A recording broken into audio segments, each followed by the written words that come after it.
माँ को Vadodara railway station छोड़कर मैं वापस अहमदाबाद आ रहा था।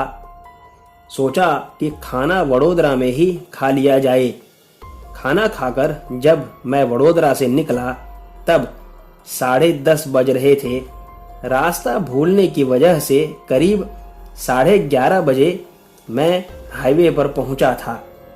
एक्सप्रेस हाईवे पर पहुंचने के बाद टोल भरकर जब मैं हाईवे पर जाने लगा तब तो कुछ गाड़ियां दिख भी रही थी, लेकिन कुछ देर बाद तो ऐसा लगने लगा जैसे कि पूरे हाईवे पर मैं ही अकेला ड्राइव कर रहा हूं और कोई भी आगे पीछे दिख ही नहीं रहा था। लेकिन मुझे कुछ भी स्पूकी नहीं लग रहा था और मैं कार 120 की स्पीड पर भगा रहा था।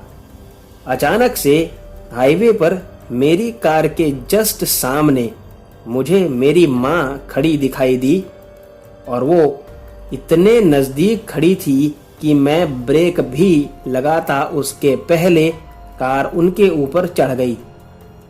मैं जोर से चिल्लाया और तुरंत कार रोकर बाहर निकला तो देखा कि वहां कोई था ही नहीं। मैं चारों ओर इधर उधर भागकर पागलों की तरह देखने लगा कि माँ कहाँ है, लेकिन वो होती तब तो मिलती ना। उसी वक्त आसपास की झाड़ियों से अजीब सी आवाजें आने लगी और धीरे धीरे वो आवाजें बढ़ती जा रही थी। कभी ऐसा लगता जैसे कोई मेरे आसपास ही खड़ा हो। ये सारी फीलिंग मुझे पागल सा बना रही थी और मुझे ऐसा लगा कि अगर अब ये सब बंद नहीं हुआ तो मैं यहीं मर जाऊंगा। मैं तुरंत कार के पास दौड़ा तो देखा कि मेरी कार काफी दूर खड़ी थी और मैं तो कार से दूर गया ही नहीं था। मैं डर गया और कार की तरफ भागने लगा। मैं जैसे जैसे कार के पास जाता तो कार और दूर दिखाई देती।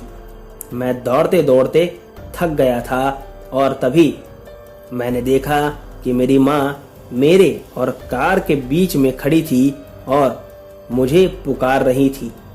मैं जैसे ही उनके पास पहुंचा तो वहां कोई था ही नहीं और तभी मैंने देखा कि माँ कार ड्राइव कर रही है और मेरे तरफ स्पीड में कार लेकर के आ रही है। वो मुझे उड़ाने ही वाली थी कि मैं झाड़ियों में कूद गया और मेरी कार वहीं पर रुक गई। मैं डर कर छुप गया ताकि मुझे वो औरत देख ना ले जो मेरी माँ का रूप लेकर मेरे पास आई थी और अब मुझे मारना चाहती थी। वो मुझे ढूंढ रही थी और मैं छुप गया था। काफी देर तक उस औरत के गुर्राने की आवाजें आती रही वहां पर और मैं बिल्कुल चुपचाप छुपकर बैठ गया था। काफी देर बाद एक पुलिस पेट्रोलिंग की कार वहां पर आई जो मेरी कार को वहां खड़ा देख करके रुक गई और आसपास पुलिस वाले देखने लगे।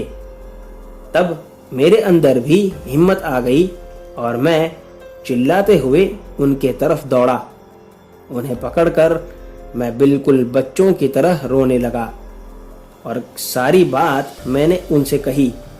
तब 2 पुलिस वाले मेरी कार में बैठ गए और मुझे पूरा हाईवे क्रॉस करवा दिया। यह हादसा जब भी याद करता हूँ मैं आज भी कांप जाता हूँ।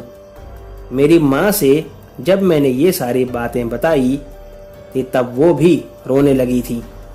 मैंने रात में अकेले ड्राइव करना हमेशा के लिए छोड़ दिया है।